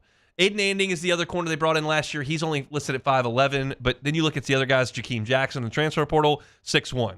Mansour Delane, transfer portal, corner, 6'2". Haven Finney is in this class with Des Ellis, and he's 6'2" as well, one of the top corners in the country. I've spoken about this time and time and time again, and I'm going to keep doing it because it keeps being relevant. Corey Raymond's got a profile. He's going to go get it. And you're just not going to see a lot of 5'9", 5'10" corners come play at LSU for Corey Raymond. It's just not going to happen. He wants 6'1", 6'2", long arms, can run. If he gets 6'1", 6'2", long arms, can run, he'll coach it. Stingley, Ricks, like all these guys are basically the same profile. Sometimes they grow up in Baton Rouge. Sometimes they're like Haven Finney or Eli Ricks out in California. Sometimes they're Des Ellis who plays quarterback in high school. Doesn't care. Give me the tools, I'll give you the finished product. And that's what Corey Raymond is planning to do here with Des Ellis. So this is a guy, to me, now this is my opinion, and y'all know, like, no one pays me to evaluate high school players against one another. That's not in my job description. But it would not surprise me if, because of this commitment to LSU and the fact that he's got another year to play, that by the time they evaluate him and go, okay, he's not a quarterback anymore, I don't need to place him amongst the other quarterbacks. What if we just talk about him as an athlete? What if we talk about him as a defensive back like LSU is talking about him? Well, how do you rate him then? And my assumption is this is a guy whose star rating and overall ranking as a prospect will go up this year because people are going to look at him more differently. Like if you're looking at a really athletic guy with a strong arm that's going to go play quarterback at West Virginia, and that's one of the offers that he had, that's a different skill set and a different way to analyze him as a college prospect than if you say, okay, this is a guy who's going to go play DB at LSU. And I think that LSU's evaluation there is going to carry some weight, and I expect that Des Ellis will climb in some of these rankings. I think this is a really nice ad just because, basically, not because I've poured over the film and I know everything about Des Ellis' ability to backpedal and flip his hips and go play the ball, because I trust Corey Raymond to evaluate this position implicitly. Like, it just do. And there are some that suggested that it was good that Corey Raymond was sent on to Florida and that he wasn't retained because Corey Raymond's, the game's passed him by and he hasn't done as good a job recruiting and all. I'm just not buying it. Guy just continues to pull in elite level corners and then put him out there. And I fully expect that this secondary, which y'all have heard me, like I've chastised LSU secondary for 2 years. I talked about it in the game against Florida State when Jordan Travis went nuts in Orlando. And then when we came back for camp last year, like I had a clip that went kind of viral going, I just don't know that LSU can cover. And I wasn't trying to like be overly negative. I wasn't trying to shove my homerism aside. Like I just went out there to practice and watched guys that didn't really cover very much. And it's hard to cover Malik Neighbors and Brian Thomas. I got it. But they didn't cover last year. And I didn't think they did a good job in the secondary last year. And I think that the talent level that LSU's brought in, when you look at Jakeem Jackson, look at Mansour Delane, look at DJ Pickett, and you consider that you're going to have Tamarcus Cooley out there as well, like you should have more talent at corner this year and the rest of the way. You see Haven Finney come in, you see Aiden Anning develop, you bring in a talent like Des Ellis, and it feels like LSU is close to shifting back to that strong secondary. And when you're talking about building a defense, I certainly want to start at the line of scrimmage, because if you can't win the line of scrimmage, you have no chance. But in this day and age of football, if you can't cover, you've got very little chance.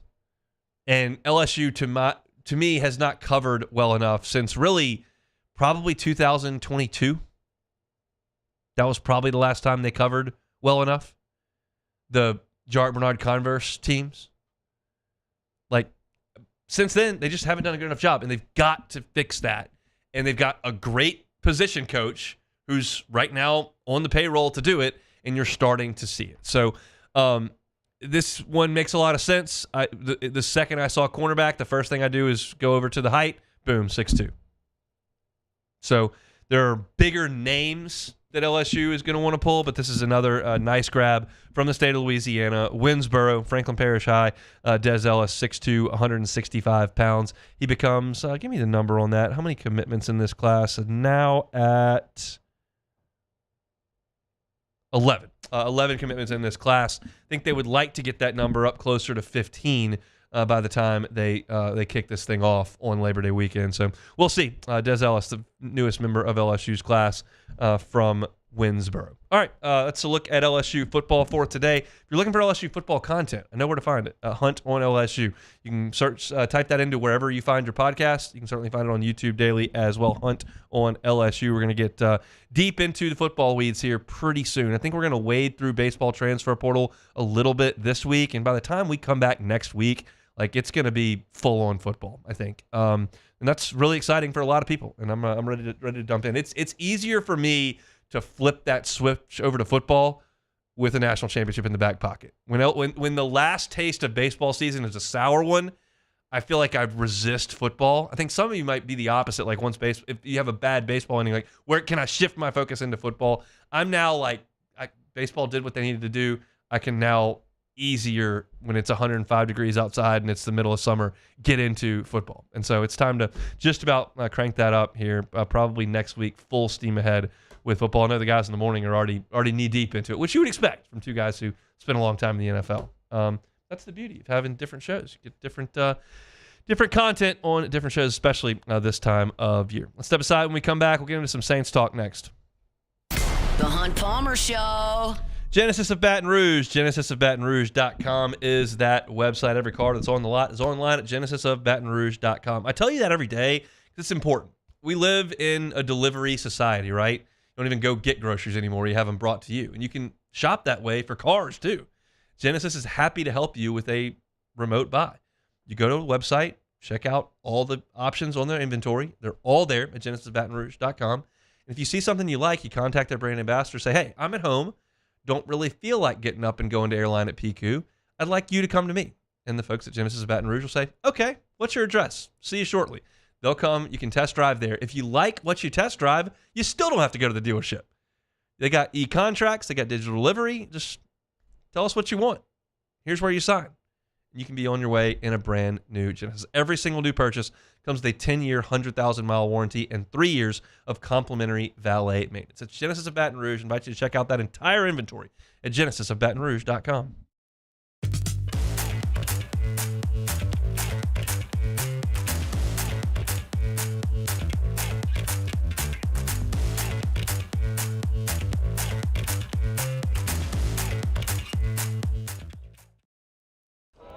These ice cubes could have been a thankless bed for an all-you-can-eat salad bar. But instead, they cradle and cool the crisp, refreshing Dos Equis. Nicely done, ice cubes.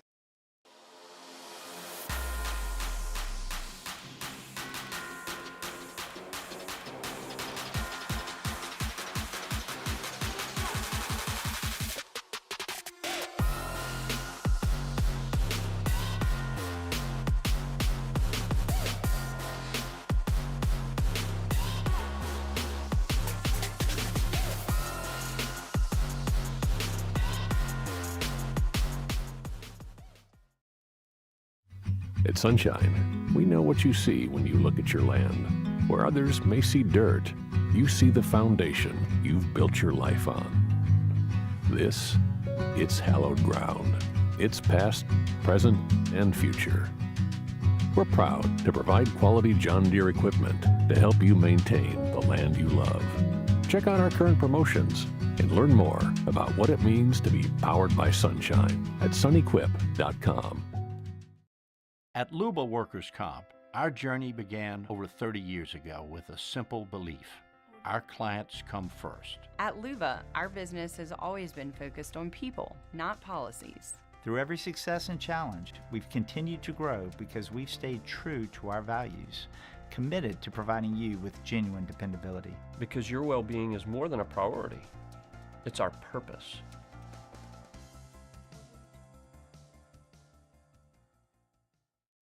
Gulf Coast Office Products is a nationally recognized Savin office equipment dealer based right here in Louisiana. Over 100 employees strong, Gulf Coast has the boots on the ground to support all vertical markets, from education, engineering, legal, and finance. With the latest in office technology, from desktop to production segment units, Gulf Coast and Savin have the perfect fit for you. Call 225-756-2644. That's 756-2644 for Gulf Coast Office Products.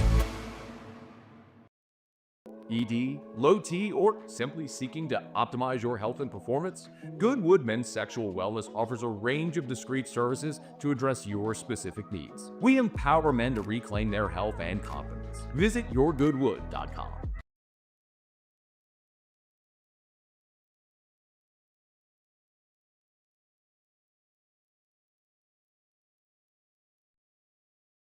This is the Hunt Palmer Show, brought to you by Gulf Coast Office Products.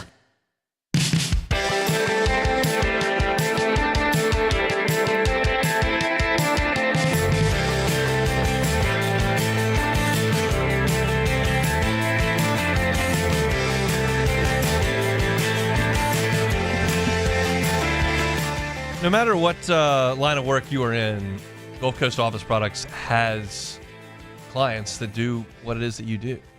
They've got clients in every vertical market. So no matter if you're in education, healthcare, law, banking, whatever the case may be, they know what you need from a printing, scanning, copying perspective. And their knowledge can help your bottom line. If you're not using the proper equipment, maybe you're costing yourself money. And if you don't know that, you just be slipping right by. So contact Trey Beal and the team at Gulf Coast Office Products and just say, hey, this is what we're doing. This is what we've got. And let Trey take a look at it and see if he can't get you in a more profitable situation. It's the team at Gulf Coast Office Products. You can find them online at gcopnet.com, gcopnet.com. You know, I was looking on the internet at some Saints musings earlier today, and I started thinking about something that I said before the draft. And you got to be held accountable for what you say, right? It's all on the internet. You can find everything I've ever said on this show on the internet. And I said entering the draft, like, they need to find 4 starters out of this draft. They don't have to all 4 make the all-pro team, but they need to find 4 starters out of this draft. And if you can do that and usher out some of the more expensive and aging contracts, you start that rebuild. It's the same conversation we've had so many times. But if I'm going to say that and just be general in that sense, like, okay, well, let's talk about the 4 guys that you're going to find that are going to start. And so you obviously begin that process at the top of the draft where they took Kelvin Banks and Tyler Shook. And you would suggest that when they take their first snap of the season, the Saints do, Banks will be at left tackle and Shook will be the quarterback.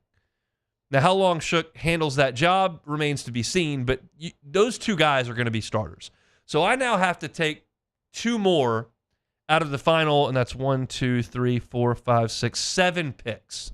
And I got to get two starters. Vernon Broughton, to me, was an interesting pick. Not wildly productive at Texas, but big, physical, and certainly a Bo Davis pick. I mean, that's a guy, Bo Davis coached him, and now he's the position coach for the Saints, and they took him there in the third round. But I would actually dip down a little bit further for the one that I think is the most likely starter out of this draft beyond Banks and Shook. And to me, that's fourth rounder Quincy Riley, the corner from Louisville. Like, I look at the Saints secondary situation, which we talked about a little bit on Friday, and I go, you've spent some early picks on Kool-Aid McKinstry and Alontae Taylor, and those are the guys you're riding with, but they're unproven. And it's not like it would be shocking to see someone come in and unseat one of them or play alongside them at the nickel spot, maybe play outside to bump Alontae Taylor down into the nickel where he might be a little bit more comfortable. We've seen him play there a lot. Was certainly there when you had Lattimore and Adebo on the outsides and you bumped Taylor in, so maybe he's more comfortable there. Maybe he's not. But you've got some moving pieces there in a secondary that I think is looking for someone to come in and help solidify. And maybe they go sign Stephon Gilmore and he plays one of those spots. But you drafted Quincy Riley from Louisville, who was a playmaker at the college level. And I think there's a real chance that he grabs a starting spot. And then I talked about Danny Stutzman on Friday. I don't think he's a starter right now, but maybe he's a starter in 2026 if Demario Davis decides he's had enough, or you change the way the defense looks and you need a third linebacker on the inside. Again, that's a decision for the coaching staff to make, but is that a guy that can find a spot? Because Jonas Sanker is a third rounder, and maybe he does the same thing I'm talking about with Quincy Riley, but you do have at least one more year of Tyrann Mathieu, and you just signed a free agent in Justin Reed. So it's that path to the field is blocked a little bit until Mathieu hangs it up, which could be after this year.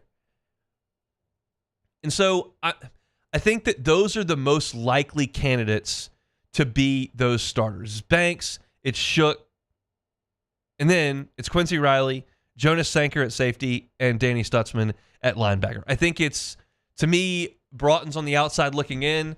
We'll see what this looks like next to Brian Brzee this year. And then you go towards the back end of the draft. Devin Neal's a guy that a lot of people like. Kamara's going to take the lion's share of those carries, and I think that you're looking at a shot where he gets 70% of the run at running back, and then somebody comes in and spells him. Neal's not a starter for the next 2 years, and I don't think he's necessarily a guy that you drafted to be your starting running back. He's more of a rotational piece. And then you got Molokai Matavo. I don't think he fits in with that contract you just signed Juwan Johnson to. You still have Foster Moreau. Like, that seems like a stretch to be a seventh rounder who finds a way in. And then Fadil Diggs, you took out of Syracuse. He's got some talent, some pass rushing ability, but you've got guys on the edges. It's one of the stronger pieces of your roster in terms of depth. You just re-signed Chase Young. You do have Carl Granderson.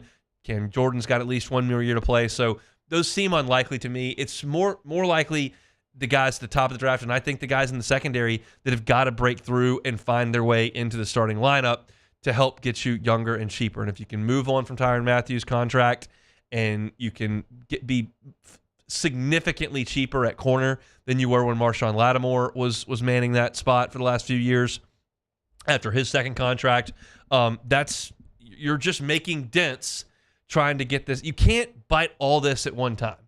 It's got to be a slow process. And so you're looking at some big contract numbers. Like, Shook significantly changes the structure of your organization after Derek Carr's contract comes off the books. That was over $100 million you had invested in that position. You can now get it on a rookie deal. Kelvin Banks playing left tackle. That's one of the most expensive spots in the sport of football. If you can have a rookie manning that spot on a rookie deal, it's just massively cheap. If you can, do you see how much money could be available to this team in the salary cap if you've got left tackle and quarterback on rookie deals? That's just a massive advantage on the entire rest of the sport if you can get that right. Now, you got to get Carr's money off the books. Ramczyk has retired, and that's obviously right tackle, but it is one of the tackle spots, and he's one of the best of the decade, so that's a significant chunk of change as well. But to do it on the cheap at those two positions, if it works, man, is that a roadmap to some financial flexibility. And you can go out there and actually add meaningful pieces in free agency at the top of the game instead of fishing for some scraps and trying to find a diamond in the rough at the bottom. And that's the plan here that you can see in motion that could work. It's just a matter of, do you trust the Saints to evaluate and get these guys into the lineup and make sure they're starters? I'd love it if this draft produced 6 starters, but I think it's got to have 4. And we're inching towards training camp. The Saints just announced today that all their practices are going to be open and tickets are available now. You're getting closer to getting back to financial freedom, which you were a long way away from 10 months ago. And so I just wanted to put some actual names and some opportunities to the claim that I made pre-draft, now that we know what the draft class is and we're getting closer to those guys who have now gone through their OTAs and gone through their rookie minicamp, and they're now getting ready for training camp less than a month away. Like, okay, who can make this push? Who can get to the lineup? Who can make sure that one position is locked down at a rookie contract level? It's just, there's nothing more important than that right now for this organization, than getting these rookies on cheap deals to play at a high level. Shook is the most important, obviously. It's the quarterback spot. We all know that. It's got to happen. But if you can get Banks and then find maybe 2 guys in the secondary that can play on these deals that are 3rd, 4th, 5th round picks, that's where the nucleus of rosters is built. Yes, you need the stars, and you got to find those guys early.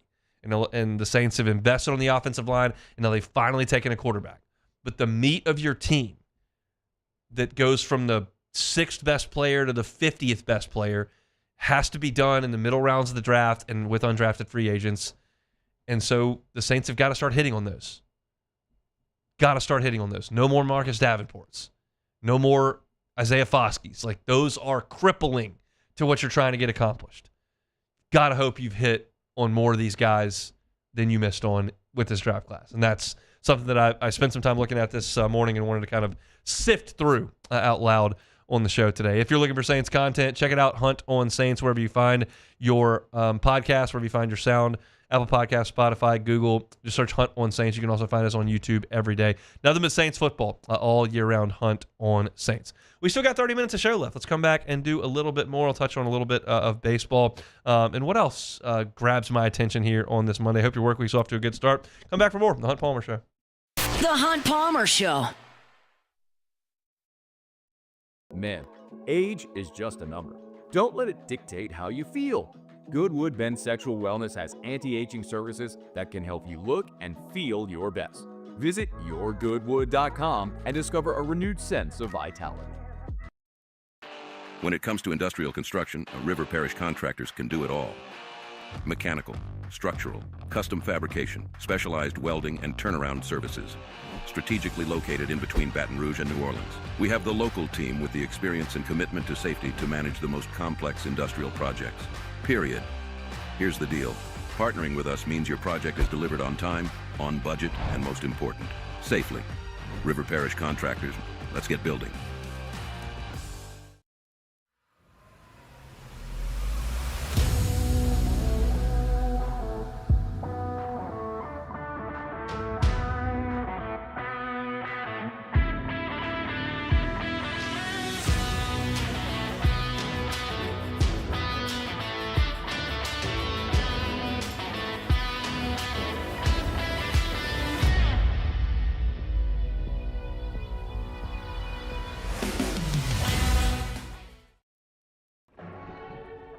These are the luckiest ice cubes in the world.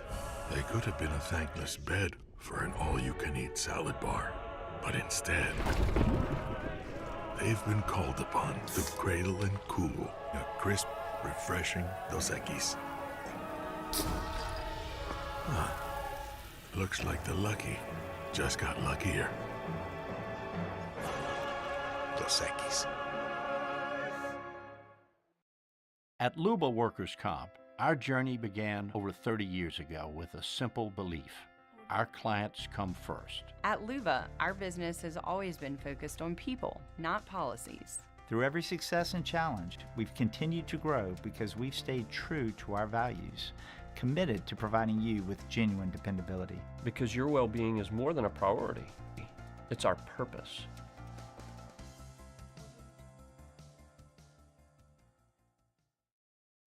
Breck teamed up to reimagine your parks, and you imagined big. With your help, we went to work, creating 12 beautiful community parks across the parish. A family-sized water park, miles and miles of trails, and parks just for your dogs. There are more places to splash, to explore, to run wild, and even soar. You imagined, we delivered. Gold. Breck, your #1 park system in the nation. At Auctioner, we know healing is a team sport. That's why we've partnered with world-renowned orthopedic surgeon Dr. James Andrews to create the Auctioner Andrews Orthopedics and Sports Medicine Institute. Whether you're a professional athlete or a weekend warrior, our team of specialists are dedicated to getting you back in the game. So whatever your reasons are for reaching your personal best, we've only got one. You. Auctioner Andrews Institute. Long live you. At Sunshine, we know what you see when you look at your land. Where others may see dirt, you see the foundation you've built your life on. This, it's hallowed ground. It's past, present, and future. We're proud to provide quality John Deere equipment to help you maintain the land you love. Check out our current promotions and learn more about what it means to be powered by sunshine at sunequip.com.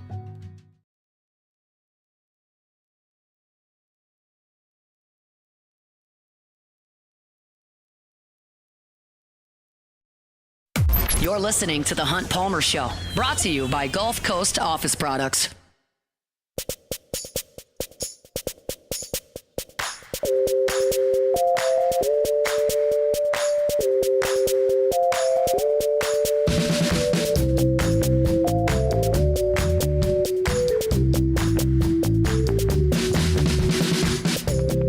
Very cool news for a pair of former Tigers today. It was announced that Gage Jump and Tommy White are both going to be in the MLB All-Star Futures game coming up in 2 weeks from Atlanta. If you're not familiar, they take some top prospects from around baseball, American League team and a National League team, and they play the Sunday night prior to the All-Star weekend festivities. So Monday's the home run derby, Tuesday's the game, and everybody's off Wednesday and Thursday, and they get back to playing on Friday. But that Sunday night, the Futures game takes place. And Gage Jump and Tommy White have been selected to play. They're both actually draft picks of the Athletics. I have to catch myself to not say the Oakland Athletics. Yes, just or the Oakland Athletics, A's. or the A's. They both were drafted by the A's last year, and they've had really good seasons in their first full professional season of baseball. Gage Jump has made it all the way to Double-A in 2 stops, High A and Double-A thus far this year. He is 8-3 on the season with a 2.09 ERA. He was in Lansing at High A. Now he's with Double-A Midland in the Texas League. He's got 89 strikeouts and 73 1/3 innings of minor league baseball this year, which is fantastic for the left-handed pitcher. Of course, he kind of assumed the ace role of LSU's team last year, coming off of injury, and has been great in his first pro season. Tommy White hitting a 279 in his first minor league season with 9 home runs and 16 doubles in 48 games. He is with Lansing in High A right now. So those two guys will be making the move up to the Futures game. That's a great indication of kind of the way that Major League Baseball projects those two guys. It looks like Gage Jump has got a chance to get up into the big leagues maybe next season. And Tommy White's still got a ways to go, but certainly that bat is one that a lot of people are going to be looking to in minor league baseball. Hopefully he can find his way to Double-A over the course of this second half of the season. But it's cool that those two guys get to play in the Futures game. I was looking over the the rosters and some names that a lot of LSU fans will be very familiar with. First of all, Connor Griffin, who was in LSU's class last year, was a first-round choice of the Pirates. He's already considered the number 2 prospect in Pittsburgh's organization and the number 31 prospect in all of baseball as a probably 19-year-old at this point. He would be a freshman at LSU on this past team. So Griffin, who's a shortstop / outfielder, just an elite athlete, is already on the futures team. He had no chance of ever reaching campus this year.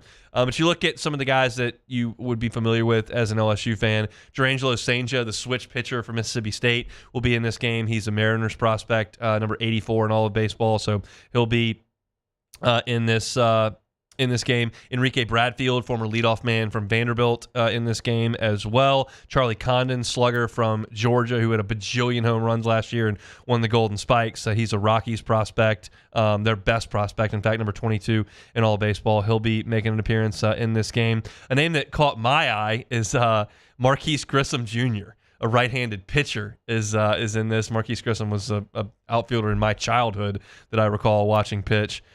So he'll be in this game. Trey Savage from East Carolina as well. And Cubs got a couple of representatives, Owen Casey and Jackson Wiggins, will be in this game. Both guys doing good work in AAA and AA respectively. But very, very good news for Tommy White and Gage Jump. One thing I found very interesting, Tommy White, A's prospect, is in this game.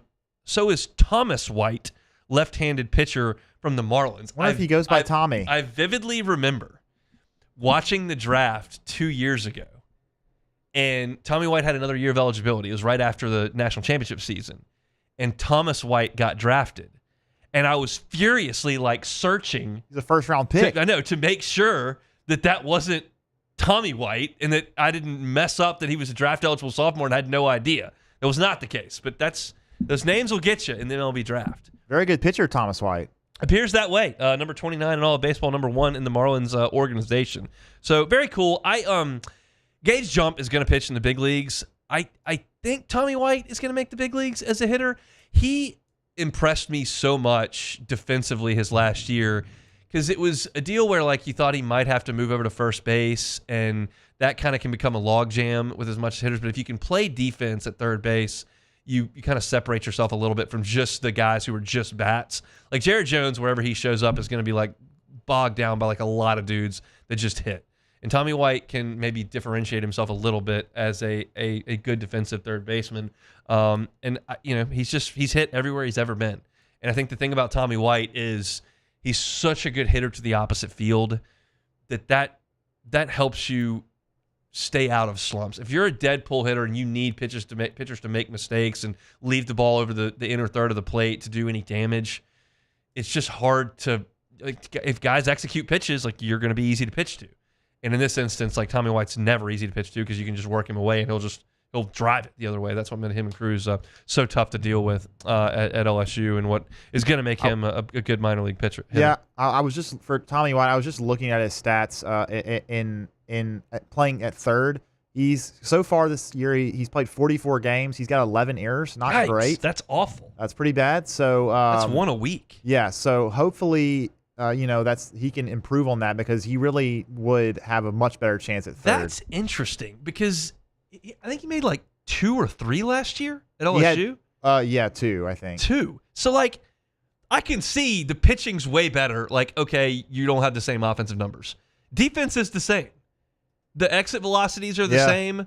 The ball, I guess most guys run a little bit better if they're pros, but you would think that the defense would just translate because it does. Yeah, it's strange. Maybe it's the fact that LSU led the nation in strikeouts last year, and there weren't as many balls in play. He had 3 errors in his last year at LSU. Yeah, he was, and not only did he only have 3 errors, he made some great plays. He was really good charging in on slow rollers and bunts. He made some plays to the backhand side. He could move to his glove hand side.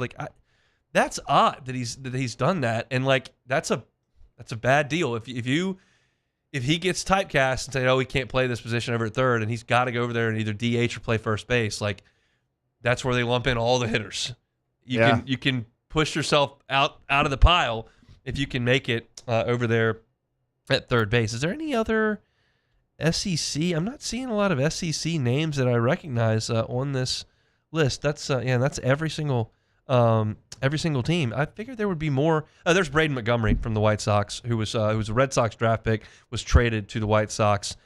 He's the number 32 prospect in all of baseball, just 2 years after he was drafted out of Texas A&M. So that's the SEC flavor for the Futures game. Again, that game is Sunday night, coming up from Truist, the home of the Atlanta Braves, right before the Sunday night, the July the 17th. Is that the July the 12th? Right before the All-Star game cranks up.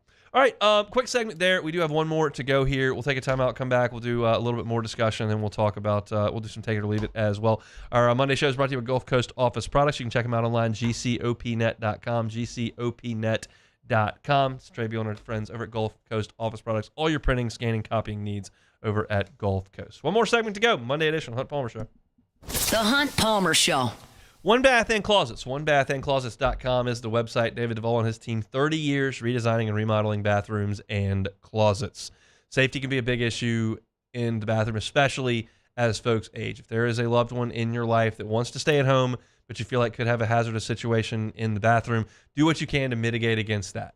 Get your non-slip floors put in. Get your guardrails around slippery areas put in. Walk-in tub is safer and more convenient. Showers with a bench in it can be safer, more convenient. And these are things that David Duvall and his team do all the time. If you've never considered that, just give it some thought. And you're thinking, well, where do I start? Well, you start with a free consultation with David and his team. They come in, just talk about their process and what they can do for you. I can promise you this, they'll do it right the first time and leave the competition behind. If you're looking for financing options, they've got them. 18 months, 0%, same as cash. It's One Bath and Closets. Check them out online, onebathandclosets.com.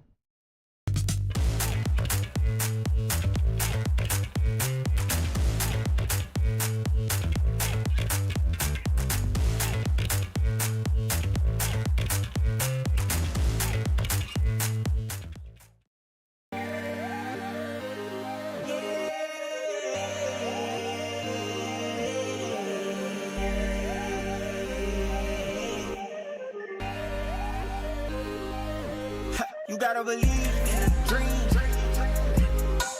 Believe. You gotta believe in a dream. Believe. You gotta believe. My whole team on wild.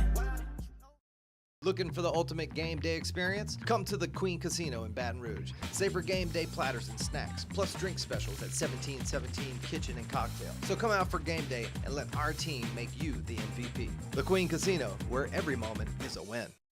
Men, age is just a number. Don't let it dictate how you feel. Goodwood Men's Sexual Wellness has anti-aging services that can help you look and feel your best. Visit yourgoodwood.com and discover a renewed sense of vitality. At Luba Workers' Comp, our journey began over 30 years ago with a simple belief. Our clients come first. At Luba, our business has always been focused on people, not policies. Through every success and challenge, we've continued to grow because we've stayed true to our values, committed to providing you with genuine dependability. Because your well-being is more than a priority.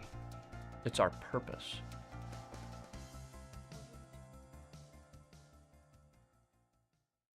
Gulf Coast Office Products is a nationally recognized Savin office equipment dealer based right here in Louisiana. Over 100 employees strong, Gulf Coast has the boots on the ground to support all vertical markets from education, engineering, legal, and finance. With the latest in office technology from desktop to production segment units, Gulf Coast and Savin have the perfect fit for you. Call 225-756-2644. That's 756-2644 for Gulf Coast Office Products. These are the luckiest ice cubes in the world. They could have been a thankless bed for an all-you-can-eat salad bar. But instead, they've been called upon to cradle and cool a crisp, refreshing Dos Equis. Looks like the lucky just got luckier. Dos Equis. Breck teamed up to reimagine your parks, and you imagined big. With your help, we went to work, creating 12 beautiful community parks. This is the Hunt Palmer Show, brought to you by Gulf Coast Office Products.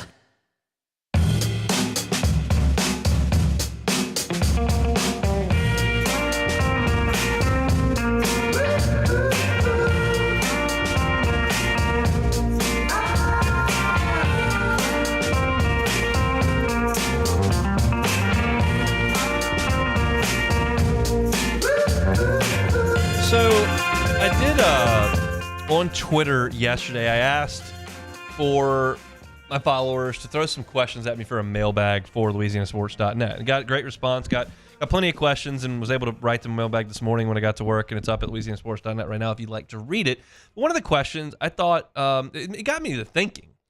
The question was, how do you think LSU has fared in the NIL transfer portal era?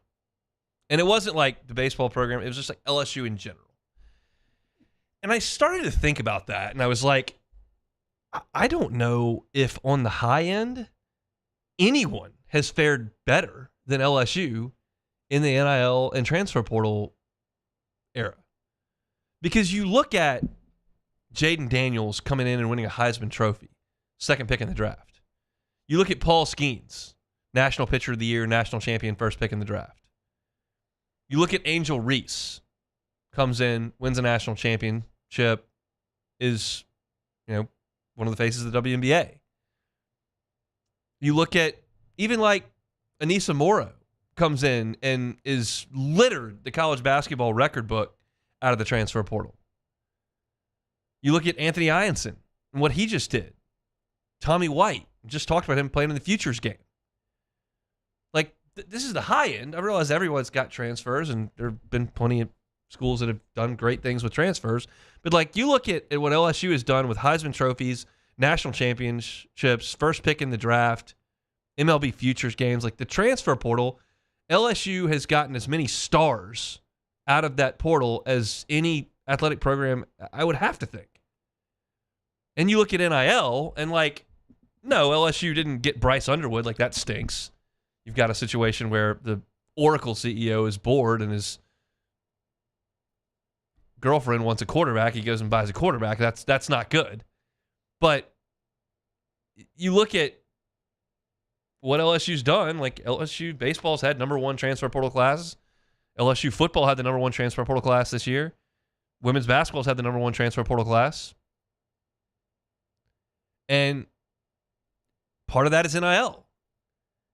And LSU has done such a good job on the high end with NIL that Amazon came in and, like, did the documentary, The Money Game, to talk about Olivia Dunn and to talk about Angel Reese and to talk about some of the people that have come to LSU and have elevated their brand so that they can make money.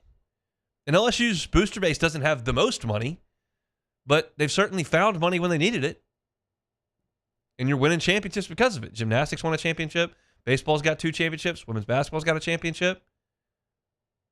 So, like, I think it was probably a little bit unlikely that LSU would be the school that made the biggest splash in this. Maybe you would think somebody out in Hollywood or one of the huge oil schools in Texas. But if you look at stars produced and championships won, it's tough for me to find a school that's done a better job than LSU. And so I think the answer to the question that was posed in the mailbag is like, how are they doing? They're doing as good as anybody. And so we'll see what happens now that the rules have changed again. And now that you've got revenue sharing and you're capped at $600 for an NIL deal, then it's got to be cleared. And we'll see what that does to teams in terms of pay for play. But, LSU's as good as anybody at playing this game right now. And they've got full trophy cases over on campus that can prove that. So just something that I hadn't given a ton of thought to, but this is the time of year when you start to do that kind of stuff. And, like, who's on a bigger heater right now than LSU's brand and their athletes? And that's why we talked to Wilson Alexander back on Friday about LSU feeling like they're positioned really, really well moving into this new era. And Kelly Zinn gave him quotes to back that up. Like, there's reason for that. Like, you've got a monster brand that's churning out incredible stuff every year. I've been asked by the Baton Rouge chapter of the LSU Alumni Association to kind of MC their event every August the last 3 years. And I interview all the coaches on campus, from men's basketball, women's basketball, track and field, golf, both tennis teams, everybody, swimming and diving. And every year I've done that, I've interviewed a national championship coach from that past school year. Talked to Kim Mulkey after they won theirs. Talked to Jay Johnson after they won theirs. It's crazy, these amount of success that LSU has had over the last 5 years. And part of it is because of what they've got in place to take advantage of the rules. So just a thought that I wanted to kind of flesh out there as we get down the road. We got one more order of business here on this Monday. That is, of course, take it or leave it. Take it or leave it. Take it or leave it. Presented to you by Flight by Yingling, the next generation of light beer, crafted by America's oldest brewery. Today's hottest stories in sports, news, and sometimes even Hunt's life. The question is, will he take them or leave them? Flight by Yingling, the next generation of light beer. If you're headed out on the lake or to the pool or to the beach for the 4th of July and you want something cool, crisp, refreshing, no better summer beer than Flight by Yingling. 2.6 carbs, 95 calories, but still maintains that delicious beer flavor. It's Flight by Yingling, the next generation of light beer. All righty, the first one here, $1,100 for a stroller and car seat. Take it or leave it. Mr. Beck, you take it, because that's just the way that goes. And guess what? Not done spending money. Just never ends. Yeah. You got to pay to go to the hospital, and you got to pay for daycare, and then you got to. It's just never ending. I'm actually avoiding the daycare front, thankfully, with my mom, who is going to take on that role. So excellent work, Mom. Well, yes, very, very appreciative of that one. All right, moving on.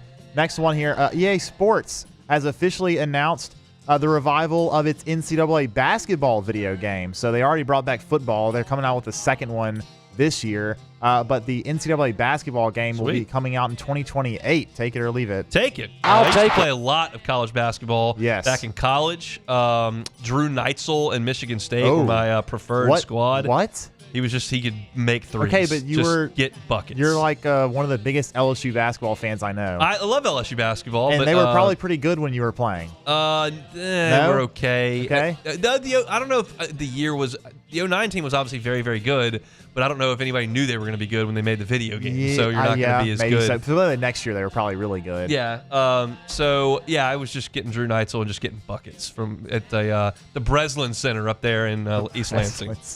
That is so random. Like, where did that? I once beat we went to the bar, came back, and ordered a pizza and played some MCA basketball. And I told him that I was only going to shoot with Drew Neitzel the entire game, and I won. Wow, Hunt. That's called skill. That might be one of your greatest achievements. Look, I don't have a lot of achievements. When you get one, you gotta go with it. You gotta put it on the air. You gotta tell people how awesome you were in 2008 at playing NCAA basketball.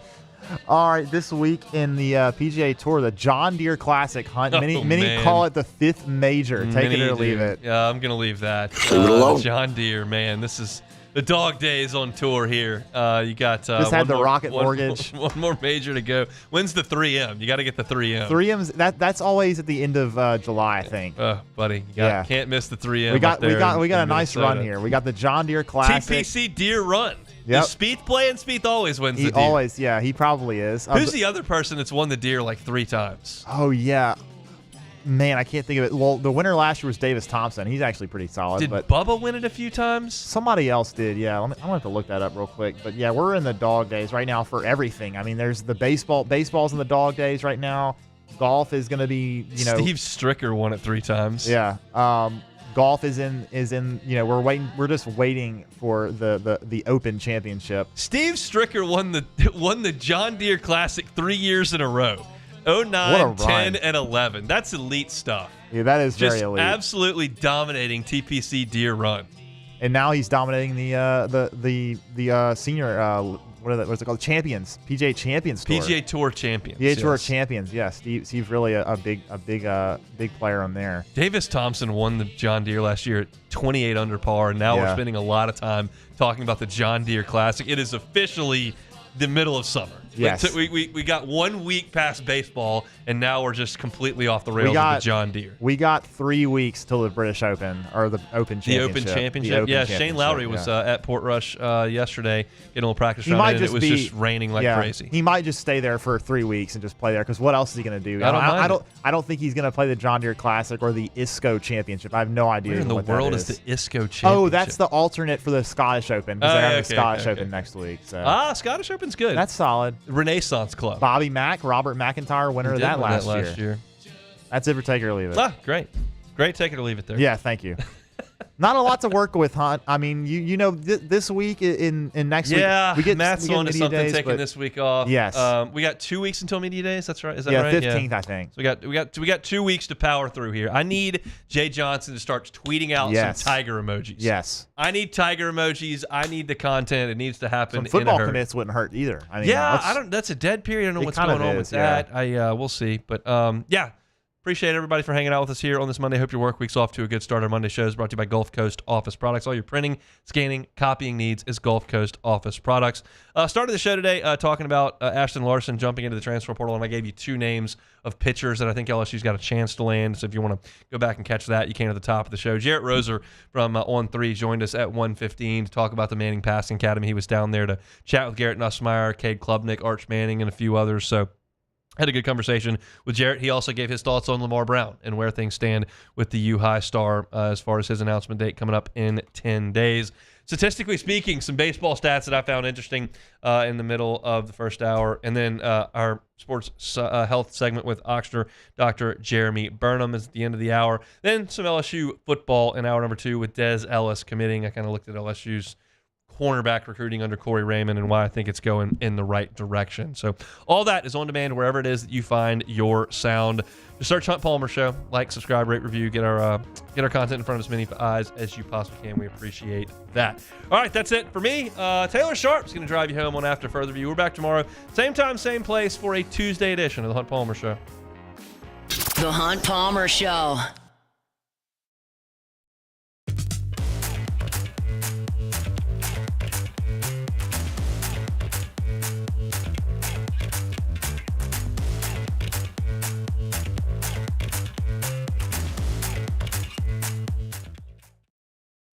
The Windsor Senior Living Community in Mandeville, Louisiana is a beautiful, vibrant